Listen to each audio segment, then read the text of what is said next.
Hey everyone, welcome to the Andrew Michael Matter podcast. I'm Andrew, and today my esteemed guest is Jen Miller. Jen.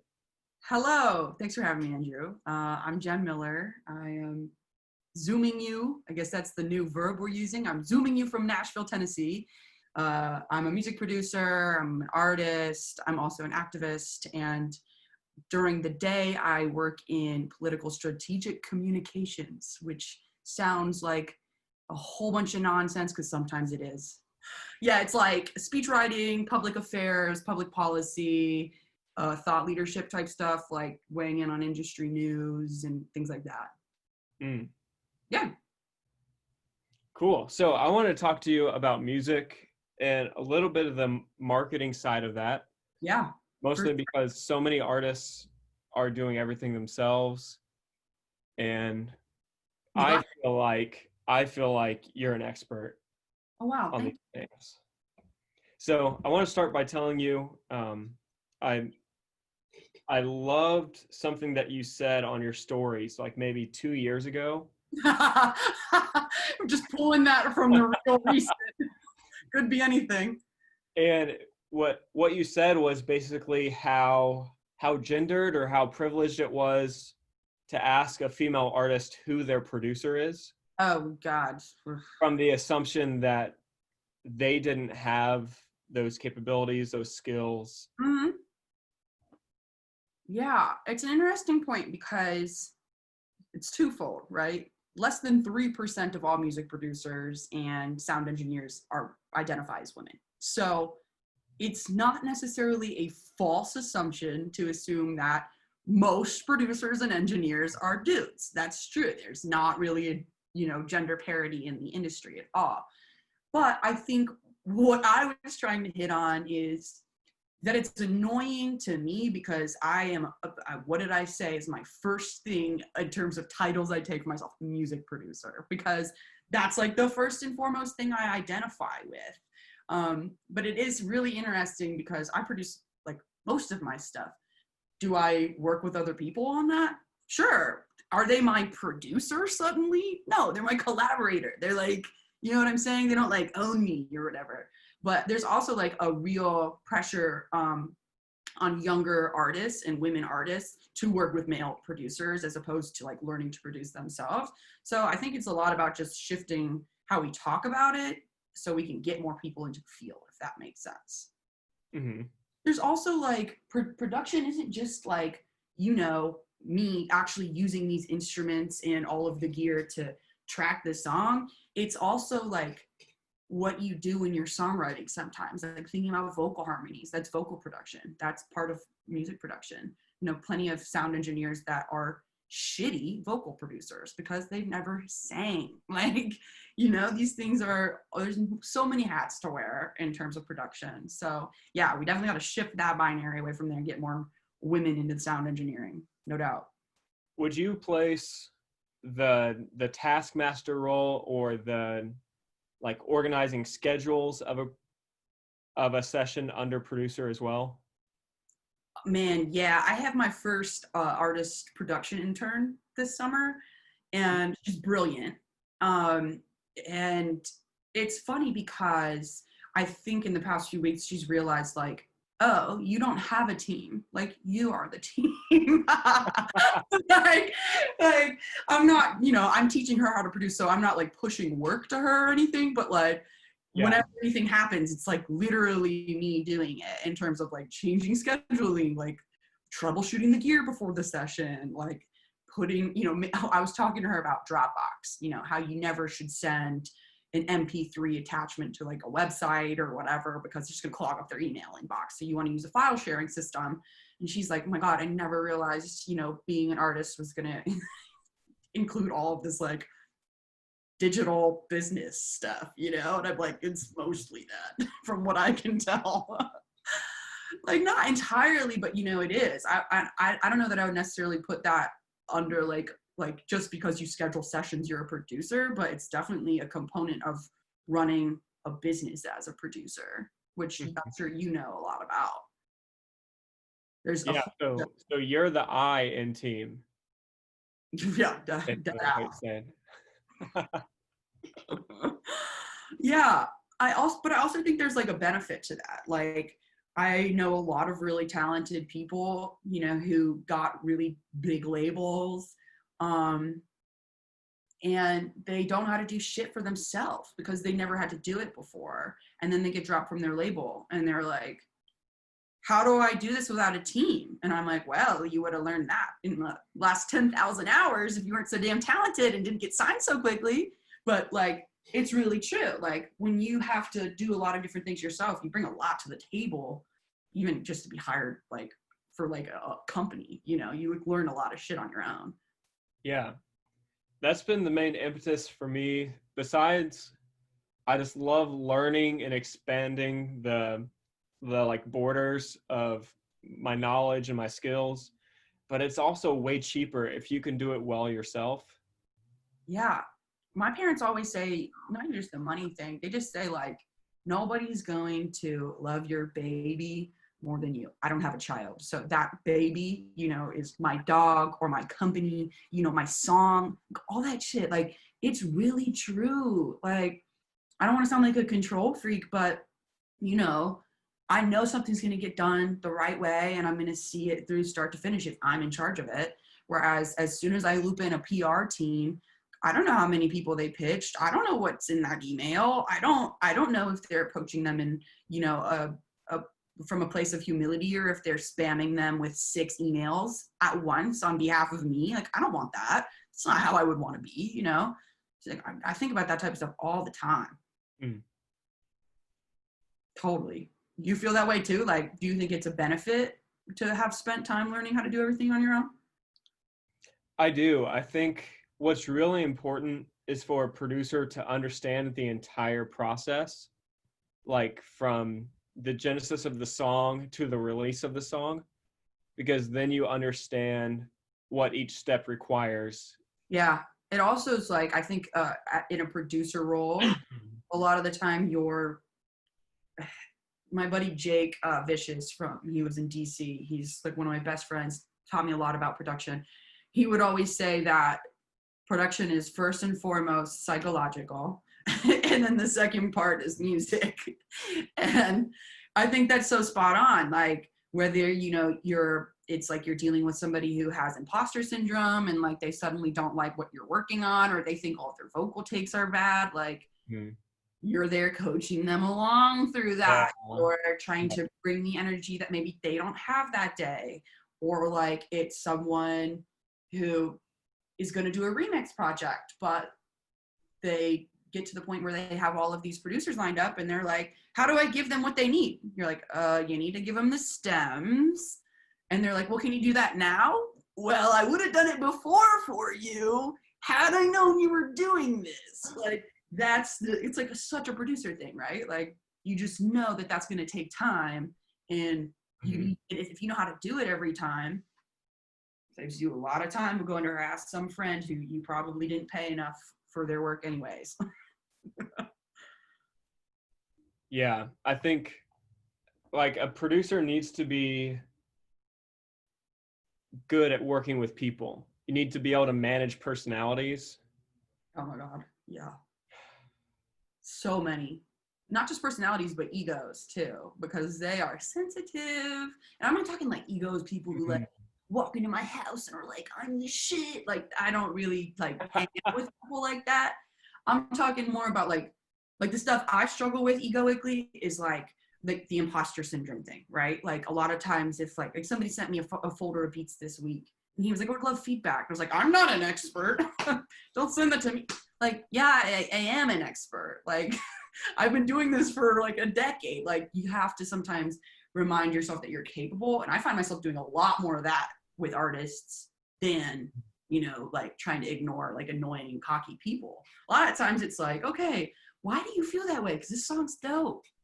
Like, let's sing it with a little intention. You know, I can sense that you're not, you know, singing full out because you're like, maybe you're not comfortable to meet with me yet. Like, it's all different. Everyone's ego and insecurities are so different. Yeah.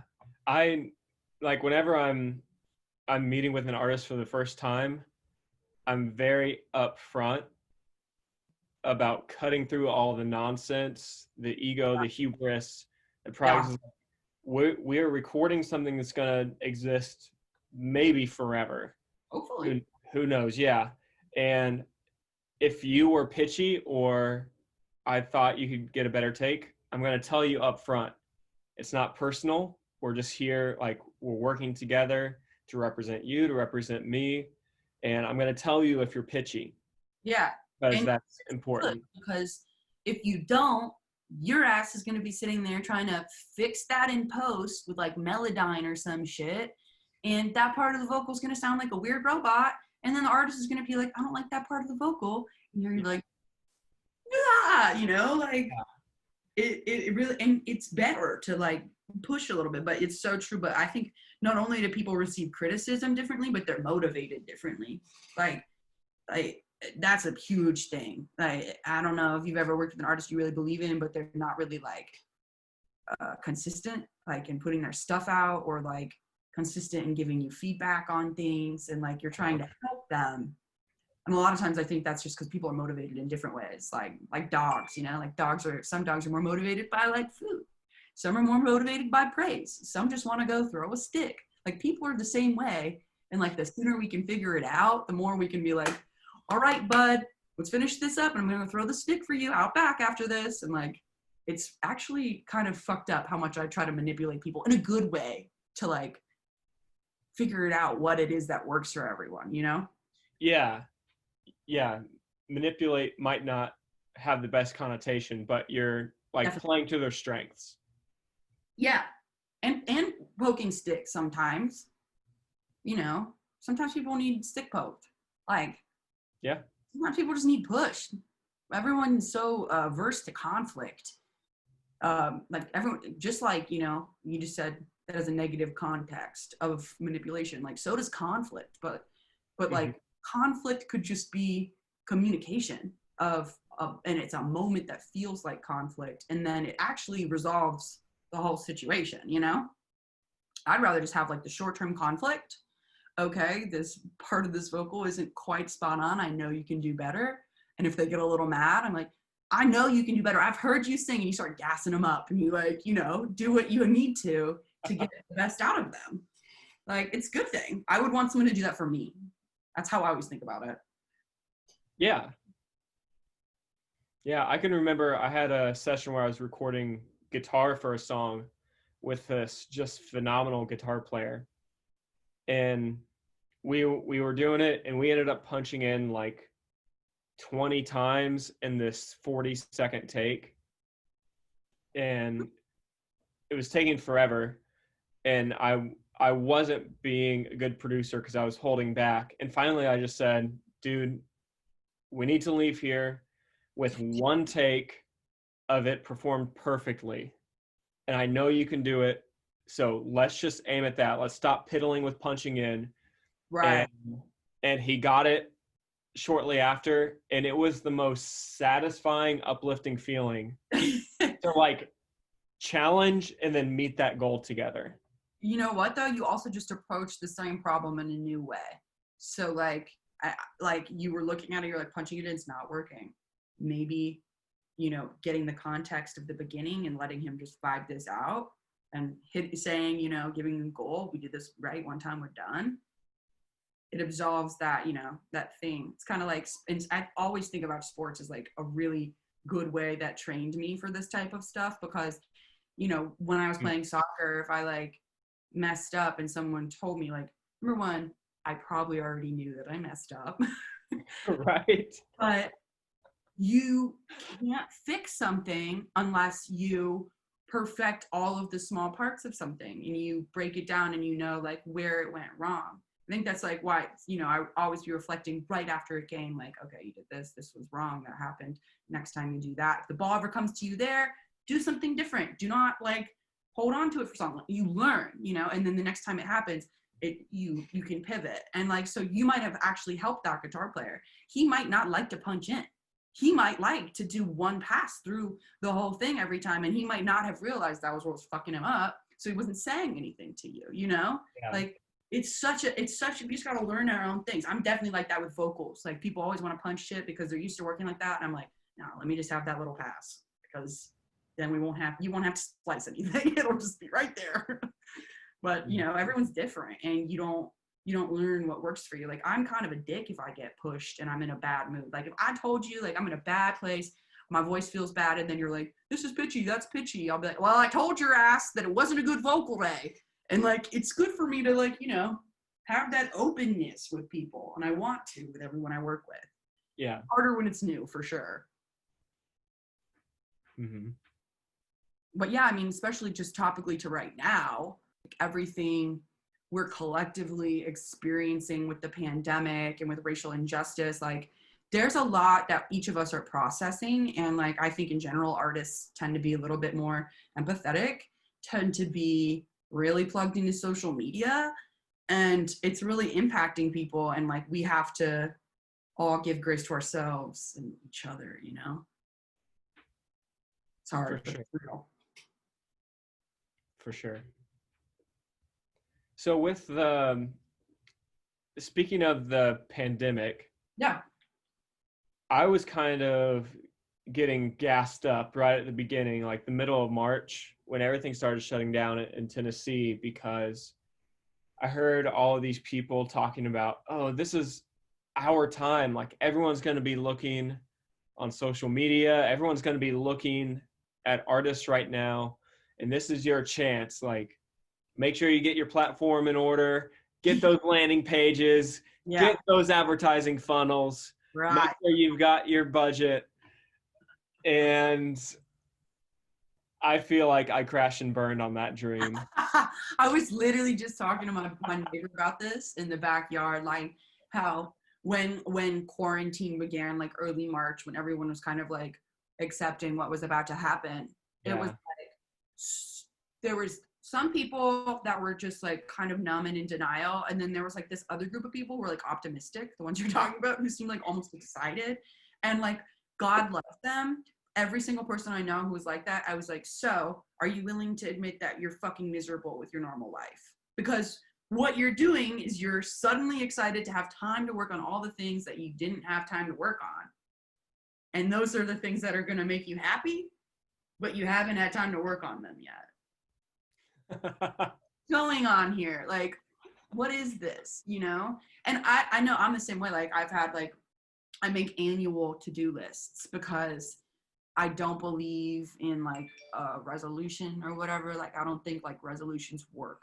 I think like tangible goals work, and then like goals underneath those working towards it works. Mm-hmm. Like, that's measurable, you know? Like, to me, that's how that works. And so I've set some for quarantine, and I've like done okay, but also at the same point, like, I didn't really account for the whole like, oh, 2 million people globally are gonna die like by this time, and like, that means everyone I know is gonna pretty much know somebody, and the way that's gonna impact me, like, and them, and how things will work, like, that's what we really have to have grace about and like really acknowledge, you know? Because like, you can want to be as productive as possible, but you can't place like your value and your worth in how productive you're being during the most monumental global crisis I've ever lived through. You just fucking can't. And the truth is, I don't know, this probably is going to piss someone off, but those people who weren't doing shit before quarantine and didn't start doing shit during aren't going to be doing shit after. Period. Like, you either have a knack and an interest in something, and then you put the time in to build, you know, that talent, which is not real. Talent's not real to me at all. Like, I don't think that's real. Like, you have an interest, and you can grow that into a talent with like a lot of measured practice over and over again. That's like, you only have ability. That's right.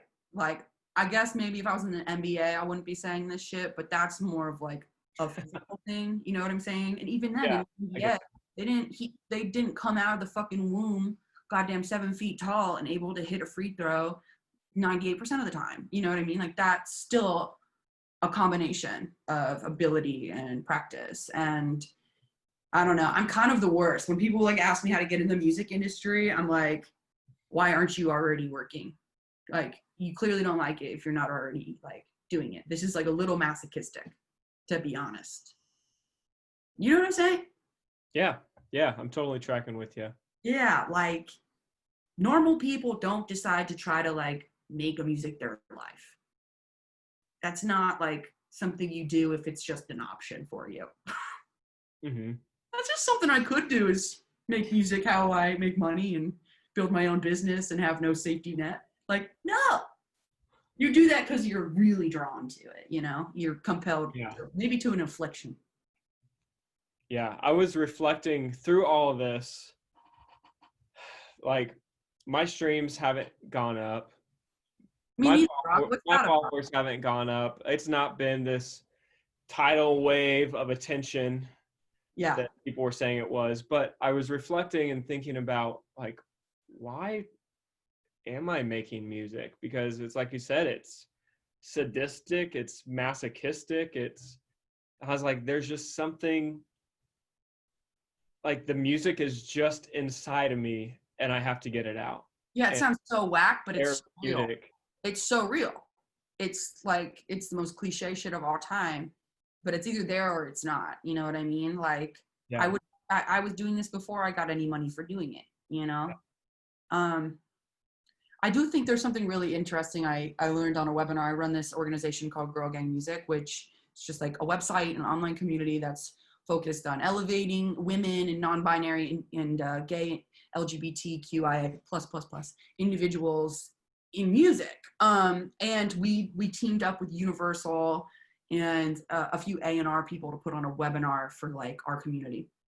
And one of the things the head of UMG's sync work said was that the thing they saw go up in streaming, like those 2 weeks in March right after like the 13th, was Christmas music.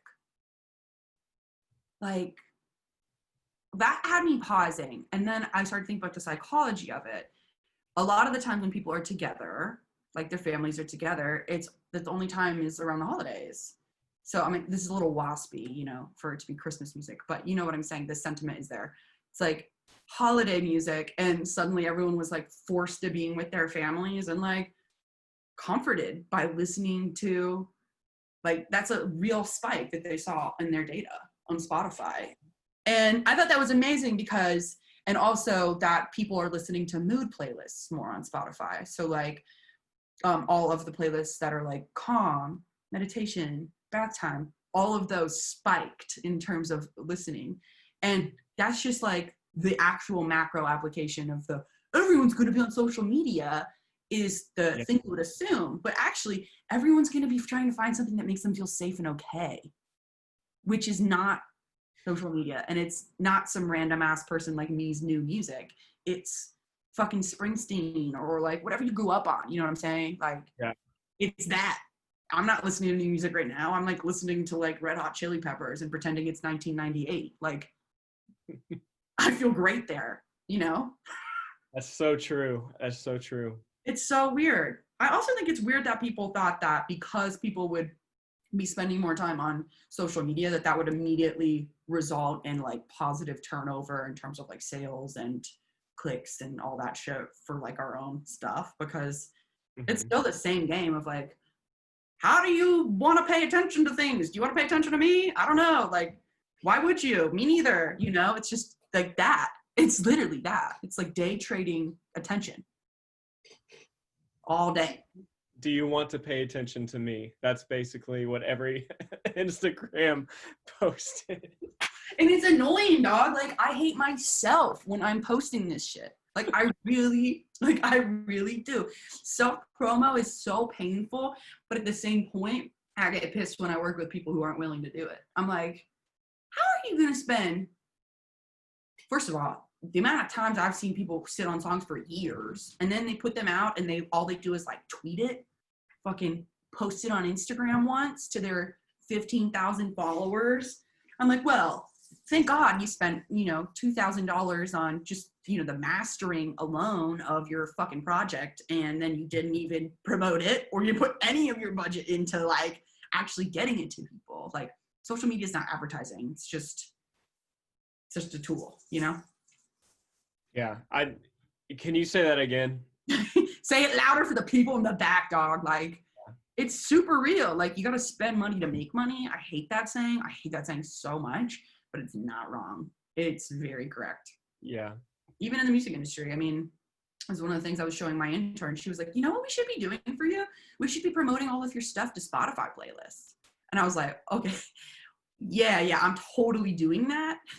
I'm on that. But let me show you the price that like these companies that work with all these labels, like Playlist Push, Playlist Pump, all that shit.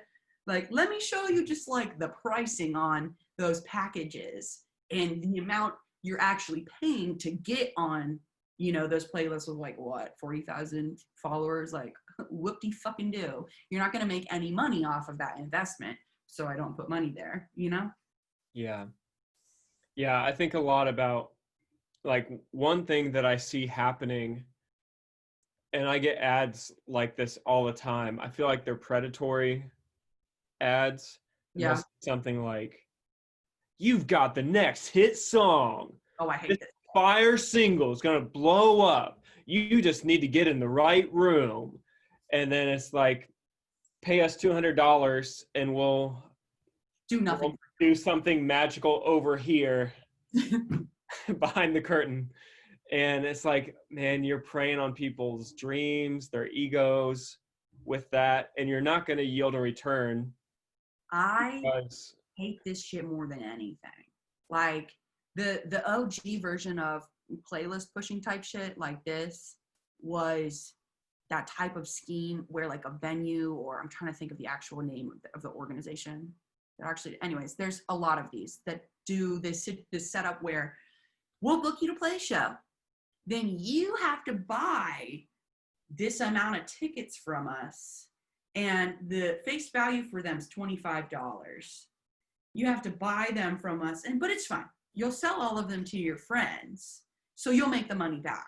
and you'll definitely sell all of them. Yeah, you're for sure going to be able to find, 35 people who want to pay $25 to come to a showcase that you're just a part of. Sure. Good fucking luck. Like, I hate that shit because not only are you, booking people and you're under the guise of like, we support art and that's why we're doing this showcase. You're taking money from them. You're not actually putting them on any type of, place where there's going to be an engaged audience. You're taking all of the work off your plate, and you're also sucking like the life out of the person who probably just likes to make music and wasn't even looking for a fucking show. And if that's their first experience with booking a show, whether it be art, whether it be music, whether it be makeup, like that's a horrible experience to, basically go into debt trying to promote your shit. And it makes me like actually mad when I see that type of advertising because, I get advertising. You have to make money, but also trash. Sip seltzer. Yeah, I'm gonna say that again because I want people to hear it. Social media is not advertising. It's not advertising. I think social media is even less strong than old school things like an email newsletter. Like, I got this email newsletter that I've been collecting these emails since I was like 18, dog. Like, everyone I know is on this email list. And you better believe it goes straight to their inbox. Like, how foreign is that, you guys? It's no algorithm to blame. They just don't fucking like you if they don't respond to your shit or buy it, Yeah. You gotta eat that, swallow that pill. But like, quit blaming algorithms. This is a free fucking platform for you to use. You can be pissed off about it. I don't like it. Like, I feel like it's fairly obvious that like Twitter was a lot more fun when everything was chronological and there wasn't ads everywhere. And like Instagram was a lot more fun when it was chronological and you just saw everyone's shit you followed. I don't want you to be like using machine learning to decide what I like to look at and then give me more of it. Like, all I'm seeing is like aesthetic accounts and hot girls. Like, this is fucking whack. Like, I want to see my friends' posts, Yeah. Like, what is going on? But at the same point, it's free. So I'm not tripping over it. I'm just diversifying my portfolio and making sure I have other channels to reach people, Yeah. You got to. Because Spotify could die, Twitter could die, Instagram could die. And if you build all of your following on one of those, that's going to be a really sad day for you. The Viners. You remember the Viners? that were like Vine famous, and then Vine died, and they were all like, no, you can't fucking take Vine from us. Like, and I felt for them because I was like, dude, you got 4 million followers just doing 6-second video loops. Like, what? That would suck. And like, if they hadn't moved people to other platforms, like those just disappeared. Yeah. That's why the email is so important. Email is all time right now. Yeah, I also like this. I like texting too. Like I like the text version. I don't know if you heard that. There's some services where like use a fake number, obviously not like my actual fucking number, but like you can just text out people like, oh hey, here's my new single or whatever. Like so you can join basically a texting newsletter. And they can text you to like reach you. You can change settings and stuff. Like I don't want to be reached all the time by a whole bunch of crazy, but like that's a really good tool. I like that as well. It also like has connected me to people in like a cool way, separate from just being bombarded by DMs that like might be over personal or like poorly timed. I get to choose when I look at my text messaging thing, you know? Yeah. Yeah. I like that too. I think it's good. I think we need more of that like direct to consumer type stuff. Mm. I do at least. Yeah, I feel like it's really easy for artists to get stuck in the Instagram spinning beach ball of death Yeah. because you can't convert your followers. Like it's so hard to get them to click on your profile and click a link. Yeah. Even if it's a link tree that has every streaming platform that you're on for a single, people aren't clicking on that. They don't even care. No, the conversion rates are so low for anything that requires click-throughs. I mean, I try to, my clients for my desk job, this is like something we talk about all the time. I'm like, okay, if you're asking your customer to click 3 times, that is 3 times too much. They need to literally get the email and then it's like there, like there's a sign up form right there. There's a, you know, because it's true. It's me too. I'm the same way. Like you ever want to buy something like really bad, dog? Like you see some clothes or something and you're like, oh, I want that. That's like, it's a fly pair of pants. And then you get in the app, you get it in your cart, and then you're like, something's going wrong. Or like you get out of the screen and like you can't get back to it. And you're just like, I'm just not going to buy it.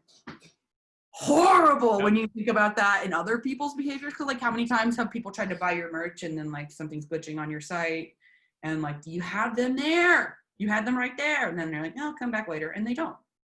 Like, you got to make sure everything works. And like, it's right there and it's easy and it's idiot proof. And I'm like constantly looking for ways to do that. Not foolproof, but I'm trying always. There's always something like a little bit easier, you know? Yeah. Smart URLs, when those happened, I was like, oh, thank God someone came up with this. Like a pivot URL. God. Because before I was just like, it's on Apple Music. Here's this link. Also, it's on iTunes. We don't know how those are different. Here's iTunes.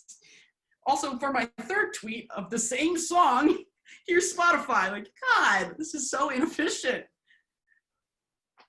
Yeah, I wouldn't consider myself OCD, but I am obsessed with the user experience and the user interface.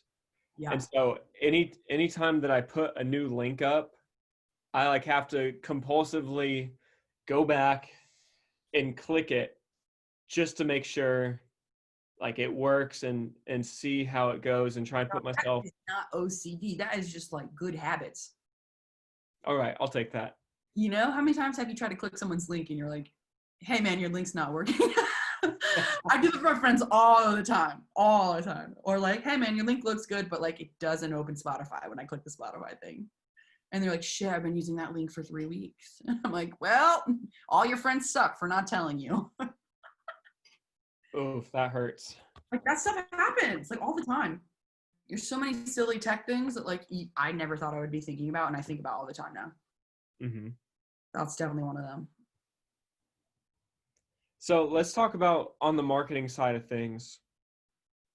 I feel like I have these 2 angelic beings sitting on my shoulder. One's an angel, one is a devil, and they're telling me how to promote my song. Yeah. And I steer far away from saying things like, yo, I got this fire coming for you. You ready for this fire? I'm dropping this banger on Friday. I'm done. And I guess my perception of it through the social media porthole is that, oh, like, I mean, these people are getting a lot more return than I am. Yeah. So maybe I need to like up that side of my game where I'm telling people how good it is. But I would prefer to just let the song speak for itself and say, hey, like, it is what it is. This is what it's about. Here's the link. Yeah. You decide if you like it or not. I think it's about being authentic, right? Like, I feel like there's plenty of people I know, and they're like, this shit's fire. And they're like, they would not ever think about not saying that. That is 100% what they have to say about it. That is who they are. That's how they talk about their meal from Taco Bell as well. You know what I'm saying? They're just fucking, they're amped. And like, I love people like that. Personally, not for me. Like, I'm a little bit more, like, I talked about imposter syndrome within like 20 seconds of this recording. You know what I'm saying? Like, that would feel really like stressful and inauthentic for me to be doing. Something that's a little bit easier for me is to just not only promote music. Like, that's my approach to marketing, is like, it's, if we're going to get really transparent, my approach to marketing is to be nice to everybody and to be genuine. So like, if I like someone's shit and I hear it, I share it. And then they know that I like their stuff. And I'm not doing that like thinking like, yeah, and you better share my next single when it drops on Friday, so I'm gonna fucking remember, Kyle. Like, I'm not thinking about that, you know what I'm saying? It's like, I like the song and I'm gonna share it. What I am actively thinking about is that what will hurt me more than anything is a competition-based approach to anything. There is an abundance of people listening to music. Like, if people are listening to Kyle's music, they could be listening to mine too. Or they could be like, fuck your music and only listen to Kyle's music. And on the other hand, other people could be like, I love your music, fuck Kyle's music. Like, you know what I'm saying? Like, there's not like a lack of people to listen. There's not a lack of people to follow you on Spotify. It's not a lack of access to these types of things. I think that what brings lack into people's experiences is that they believe there's a lack. So like, how the fuck are you gonna sell a wrench that fix a car if you've never seen it fix a car and you don't believe that it can fix a car? You know, so I think it's more about your belief. Like, do you think the song's fire? You don't have to say it's fire, but like, do you think that it could be placed in a movie? If you do, you're probably more likely to be going after sync opportunities. If you don't, you're sure as shit not emailing a whole bunch of music supervisors or, you know, uploading stuff to Music Gateway to try to get sync opportunities, or like, you know, you're not thinking like that because you don't think it's possible. You're just thinking like, here's my new song, I'm gonna post it and like get out of here because like, I know nothing's gonna come of this and this isn't gonna go good. And I've definitely been in that mental mindset, but like, I totally get it. Like, I'm not like, no shade. It's just one of those things where like, you have to at least, you know, entertain the possibility that something crazy dope can happen. You know, like, otherwise, like, it's not gonna, you don't have to say it. Like, I don't believe in that. I actually don't even believe in sharing your big ideas with people until you've really formed them. Because I think that even like people who mean really well, they can kind of like rain on your parade. Like, when you have like a fresh idea, even if they love you, maybe more so if they love you, because they're like, I don't know, man, seems like a bad idea to start like a fucking blockchain music submission platform since you've never coded, but like, that could be an amazing idea that person just didn't understand, and you shared it with them and they kind of smoldered your fire. So like, I don't even like to share things like that, so I would definitely never be saying this song's fire, but like, I get why, you know what I'm saying? I don't know. I don't even know if that answered whatever the question or the origin of this was. I mean, I wish that I could transfer my consciousness into someone who's not a musician. And then I could surrogately view social media through that lens. Because I'm constantly looking at it through a brand perspective. Oh, what's my brand? Andrew Michael Metter. This is my brand. Pay attention to me. But dog, you're your brand though. Like, you are your brand. Right. And that's kind of my marketing approach. Like I'll post stuff about skateboarding, scuba diving, I love that. and it's just like I just kind of made the decision for myself that instead of trying to play the game on social media, which like we've said, that's not the real realm of advertising that serious artists are going to be in. This is like, why am I going to make social media my job? Like social media needs to serve me. Yeah. It's definitely just a piece of the puzzle. Right. It is crazy though, like just how much people fixate on it. I think that can be really harmful. Just like the metrics and like everyone was so pissed. Like I was one of the first Instagram people where they like beta tested removing likes. And I remember like some of my friends were so pissed. They were like, I can't see my likes. I can't see anyone else's likes anymore. And I was like, it's fine. Like, I don't care at all. And they were like, how can you not care? You've been building this platform. And I was like, no, I haven't, dog. I've just been like ranting occasionally and like making lasagna and like filming it. Like, that's what I would have been doing anyways. Like, you know, like, I don't know. Like, I don't know. I guess in that capacity, I think it's kind of like a good thing. You can always, there's always something you can find to compare yourself to other people, and you can be pissed and want to like steal their things, whether it's like a gym regimen or like Spotify followers. Like that's the truth. But I strongly believe in like the power of the niche. Like obviously the niche I've chosen is like women and gay people because I am both of those things. So like I'm an expert. Ta-da! But like for real, my niche, like from Girl Gang, the whole reason I launched Girl Gang was because my niche was to connect with those people. Why not connect them while I'm doing that? Why not collectively bring everyone together and maybe make something a little powerful, you know? My vision is that like eventually our Spotify playlists have 40,000 followers or whatever, and I don't work with assholes like Playlist Punch who pay me to put people on there. Fuck that. We just put the music we actually like from women and non-binary and LGBT people, and then the power of our niche of people, that less than 3% of people, you know, powers it and like comes together. Like I think that's really powerful. Like if you have 1,000 people who are willing to buy a $20 t-shirt, that's way more money than if you have 10,000 people that are willing to like listen to your music for $0 online. Mm-hmm. What could you do with all that money, you know? I think more about quality than quantity in terms of like that shit, which is probably why I don't care about metrics, because it's like, that's not quality. Like one person who follows me on Instagram, the majority of them are not gonna convert into a consistent listener or a friend or someone who's gonna buy merch, you know? That's going to be people who actually know me and like have had a human interaction. Yeah.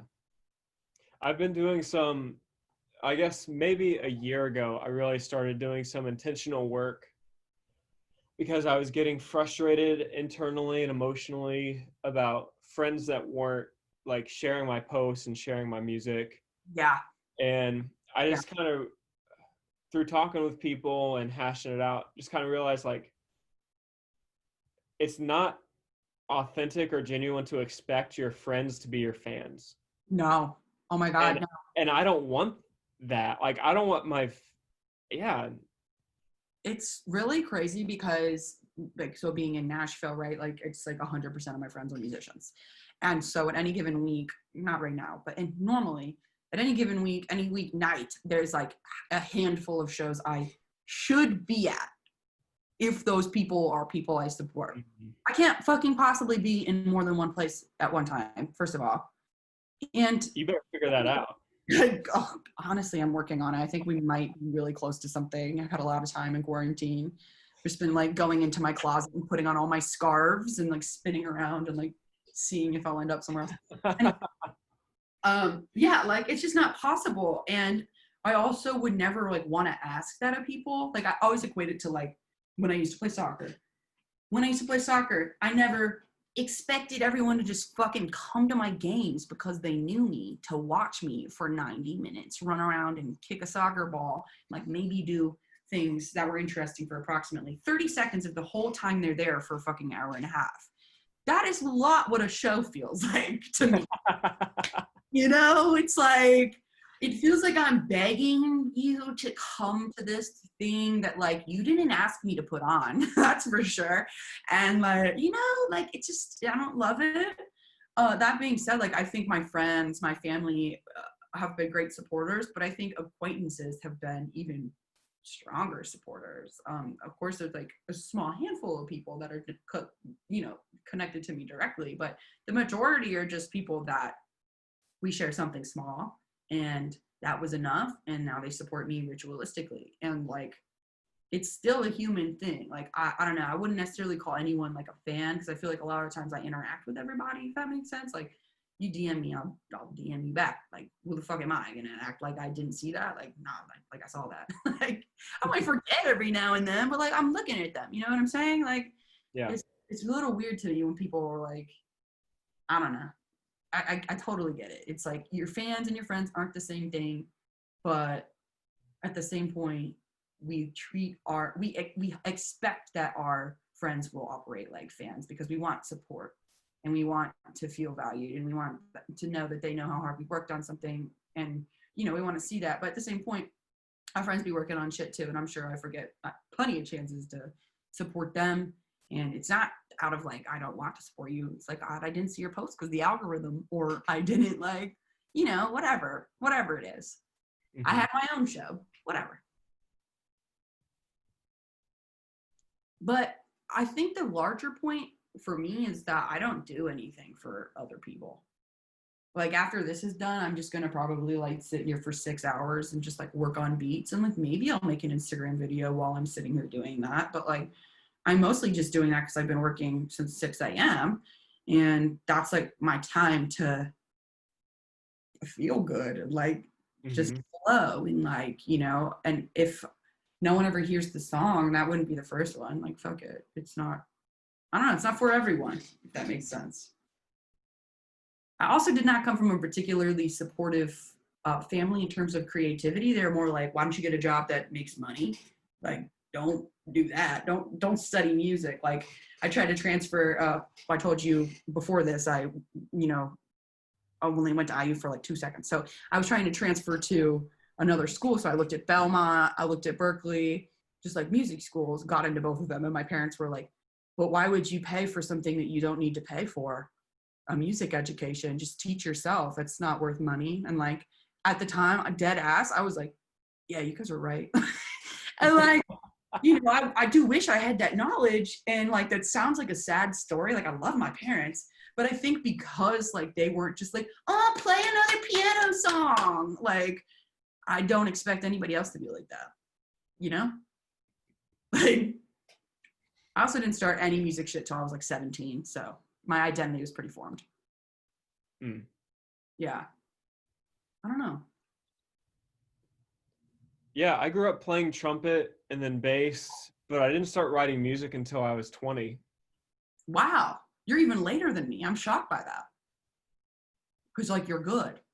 I always tell people that like I started at 18 because I feel like it's like, it really like prefaces like the way I think and talk about music, because I'm surrounded constantly by people who are totally musically fluent. A lot of the times went to Berkeley, if not like fucking Juilliard or something even more classical. And so I'm always like trying to lead with the information of, I don't know as much as you, so don't worry about it. Like, we're not competing. I don't know anything. I'm here to learn. But seriously, like, I just think that our insecurities come out in like a really weird way. So I'm just always trying to like let people know that like, I feel like a novice at best. Okay? Trying to learn. Yeah, like I'm trying to learn from everything. And tying it back to the COVID situation, Yeah. I kind of made a decision, instead of being butthurt about all the attention that I'm not garnering, I'm just going to keep working on projects, developing my skills, and like investing in myself, regardless of what happened on the make-believe world of dude. the internet. Yeah, dude, because it really is make-believe. It's kind of like, my mom always said this. I remember like when I was in middle school, I missed like a dance or something because I was like sick, and I was like so upset that I was gonna miss it, and I was like harping on like, this is my only dance that I get to go to, blah, blah, blah. And my mom was like, no one's even gonna notice you're not there, which sounds so mean, but she's right. You know, maybe a few people will, and those people ride for me, dog. They ride for me, right? Those are my friends. But yeah, the majority are just looking for whatever their little middle school crush was and their 3 or 4 friends that make them feel comfortable to have there. yep, No one gives a shit what you're doing. Like literally, no one doesn't care if you don't come.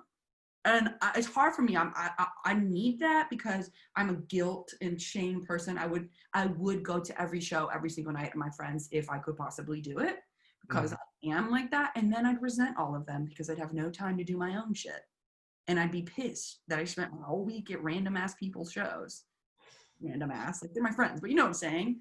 It's not a bad lesson. Like for real, most of the time people aren't thinking about themselves. And so you should be doing the same thing.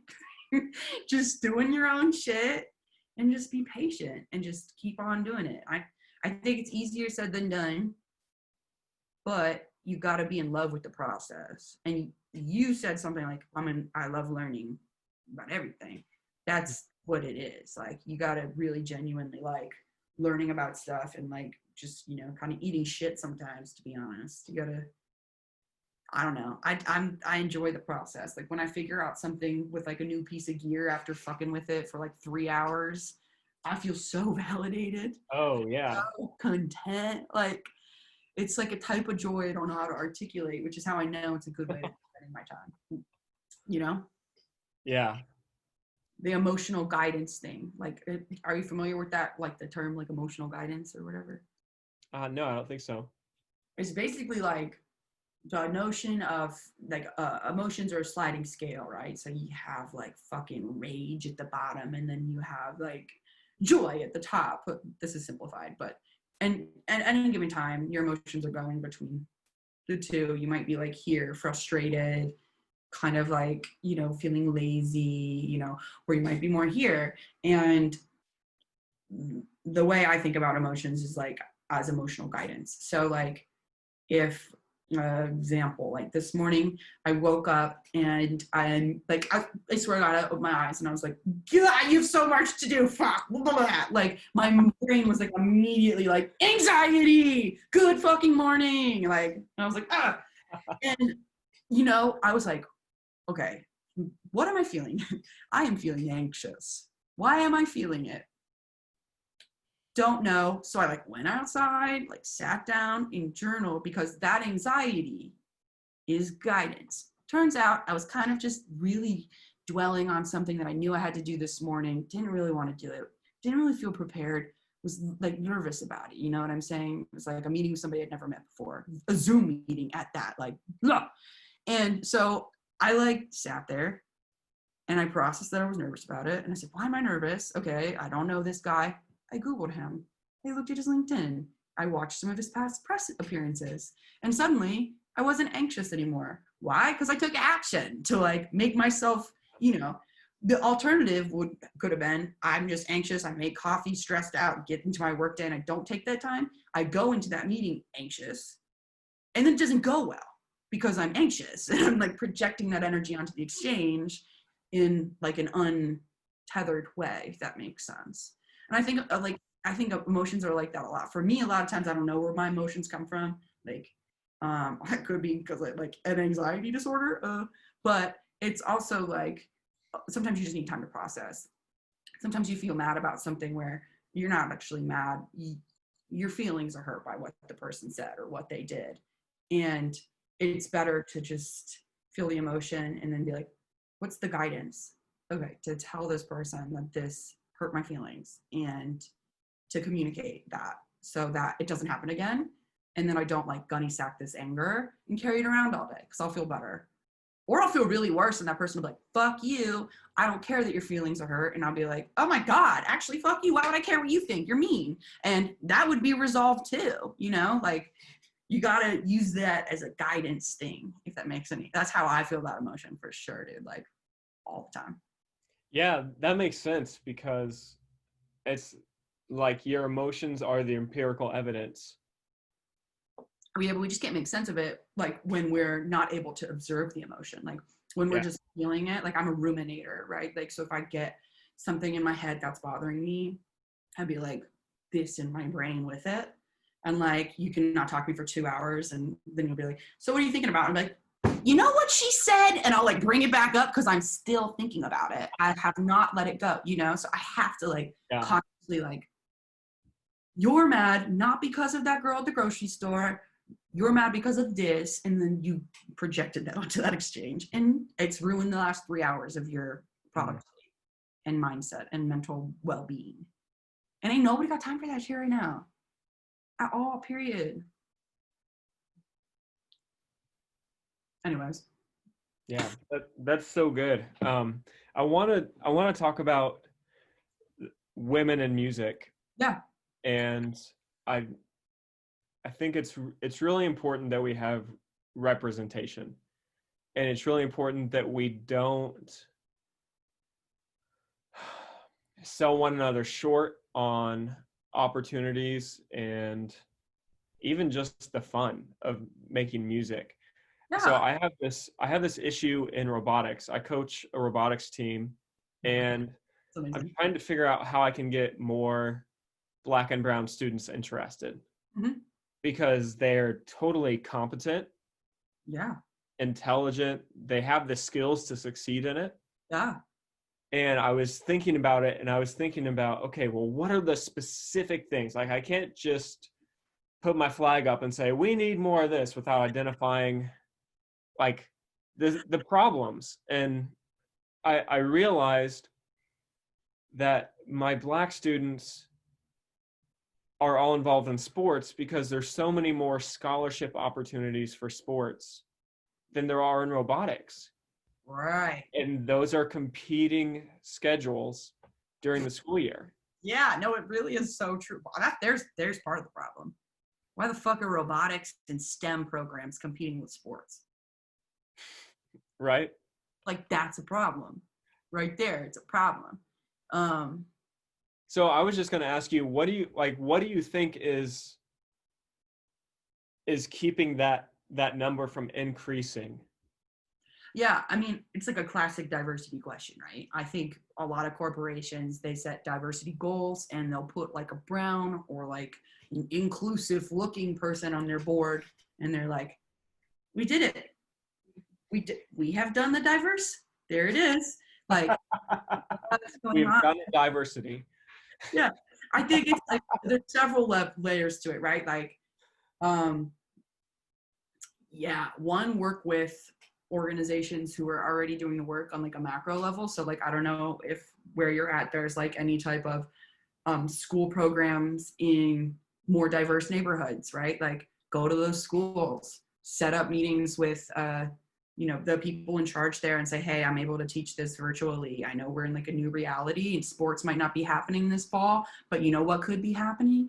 The robotics club. Like stuff like that actually is a really real important moment. And then I think there's macro stuff that has to happen, right? Like I would say related to this, we should be the government should be creating programs that would put people into the roles we need. So let me start first with mental health. We need mental health providers. So to do that, you would set up a fund of money that would pay for their tuition at the, you know, at the level that we need. So if like we need a psychologist, psychiatrist, whatever, you pay for them to get those degrees, thus stimulating the economy with more of those types of workers. That's the same type of thing that you would need to do with like STEM and music to get people into it. So like a great thing I was recently part of that I think is an important work, Universal Music Group, their sync arm did an album that was the first ever album that's fully produced, mixed, and mastered by women. It's called 100% Her. So every single person involved there was paid, right? That right there is doing something. It's, first of all, how fucking crazy is it that that's the first ever album that is totally created by women? That's nuts. That's unreal. That doesn't make sense. No. Like, it's so fucking easy to make music right now. I mean, of course, there's probably like somebody out there who like me, you know, like let's say if I had had a woman mix and master my last album, that would have been me trying to do my part a little bit more. You know what I'm saying? Pay the people who are already there in the industry is the point I'm trying to make, and then you'll create more of them, right? Like I'm gonna have a preference to hire females. Sorry, dudes, love you, but like I never worked with a dude, or I never worked with a woman in the music industry or in a studio that wasn't an artist, which is like top lining singing, for a decade, like until I moved to Nashville. Nashville's the first place I actually met like female producers. I knew a few in New York, but like, you know, that's how you create them. There has to be roles for them, and also they have to be credited. So like I think the transparency that's being forced on Spotify and streaming platforms to credit and include producers and songwriters, I think that's really important, because there actually are a lot more big ass producers and writers that are women and gay and non-binary that are killing it, but we just might not know their names because they're not the artists per se, you know, like Drake, there's no jewel case for us to open up and read the lyrics. Exactly. Drake, one of the biggest producers that he works with, has done a lot of his tracks. Cece, it's a woman. Like most people don't know that, but who the fuck doesn't know who Drake is? You know what I'm saying? Like putting that type of stuff together, you know, and really fostering that shit like young is important. Like your robotics program, we need that in you know, schools. Like there's stuff like Girls Who Code, which is, I don't know if you're, like those type of organizations that are, you know, aimed at getting young girls into coding and STEM programs. That's what we need with music industry as well. Starting them young. I would have done anything to have been learning in 4th grade how to track MIDI data. Like how dope would that be? Your music class included some sort of technology component. What would that require? That's a macro thing. Again, like everything's connected. How do we fund education programs? I don't know if you've heard about the police, but maybe defund them and try to put some of that money back into education, which we've been defunding since the 70s, dog. Like, brilliant. You know what I'm saying? Like, these things are all connected. There's only so much money, and you got to have priorities that are reflective of the needs in society, which is why I went straight to mental health, because of course it's really important that we have girls that are able to produce and make it in the music industry. But like, I'm thinking the main crisis we have right now is a mental health crisis. So that I'm saying, let's put the money there, but then also let's, you know, get the girls in the Black and brown babies into STEM programs. Man, I agree wholeheartedly on mental health.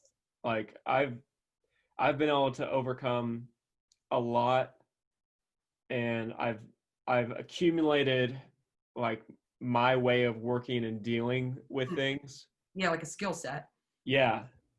And it is so, like I was just telling my wife the other night, I'm essentially a balance of left and right brain with like science and art. And I was telling her the other day, like, I have no idea how people who don't have like the science rational side of their brain as a strength, how do they manage their emotional wellness? Because it is so challenging for me to do it. And I feel like I have that skill set. I cannot imagine what it must be like. I feel that spiritually. I would say like my family would perceive me as like a totally emotional actor. And then everyone else I know would be like, what do you mean? You're like so logical. And I think that's like the perfect explanation of how we all kind of feel inside.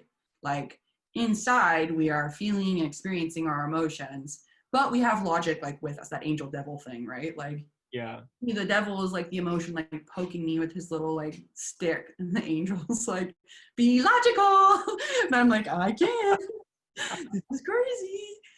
But yeah, I mean, it's definitely a skill set thing. And I think like people keep being like, oh, so, you know, anxiety and depression, like it's getting diagnosed, more and more people have it right now. And I'm like, they might not have disorders, but more and more people are experiencing depression and anxiety. Like a lot of people I know who have never experienced that type of stuff in their life are really going through it right now. And I think it's really fucking hard, but luckily people like you and I exist, and we have developed skill sets and we can share them with them and help them cope through this situation. And I think that's kind of our task, is to help people who haven't had to deal with anxiety until right now, or depression right now, you know, just with some skills, and support them to getting the help they need.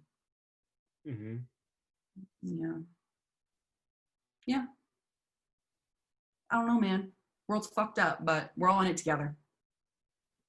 That's what's really important. Like it's really important to me that people know I'm on their side. Yeah. And that we're in this together. And like, man, how backwards is it that our economic policies don't value all citizens equally?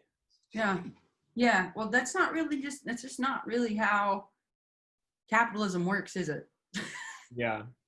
It's really not, unfortunately. I know there's like my grandpa somewhere just cringing at me even saying the word capitalism, because he knows that it's how we make money. But not everybody, dude. It's not how everybody makes money, and it's really not serving everybody. We need to fix some shit, and I think it's the jig's up with trickle-down economics, if you ask me. I would love to see any type of data projection that shows that works for anyone. Well, other than like the top 0.003%. Right. Yeah. Dog. They're doing great. They're enjoying their 7th yacht right now of quarantine. They just change yachts every week, I assume. I mean, they're just like disposable cups. You get one, it starts sinking, and then you just step onto the next one as like the solo cups of boats, basically. Toss it to the new one if you get too fucked up. So let's close by sharing our processes for mental health. Okay. I like that. So for me, I'll go first. That way we can close with you. For me, I'm a kinesthetic learner, which means that I need to be moving or doing something, and something about the activation of my body helps me focus really precisely. So like during this time of isolation, if I couldn't go outside and go skateboarding, I legitimately believe I would be dead, like from anxiety right now, because I can go skate for an hour, and the process of moving my body and focusing on something, getting out and moving around, helps me like funnel through what I'm feeling. Yeah. And I was describing it to someone like, it's like I have all of these clickbait emotions, and it's really satisfying to like look at them because it's gossipy, it's juicy, it gives me a victim mentality, so it makes me feel like I've never done anything wrong and I'm such a poor victim. But then it helps me weed through that, and so like getting out and being active, so I know if I'm like starting to roll down that hill, I have that course of action that I can take. Yeah. God, that's really good. It's really real too. Like, I remember when I had my first therapist, that's telling a lot. My first therapist, she was like, how much do you exercise? And I was like, oh man, I used to like run all the time. I played soccer. That's like 14 miles per game, blah, blah, blah. She's like, yeah, but like now. And I was like, oh my God, like a few times a week, like if I can get there, you know, before work or whatever.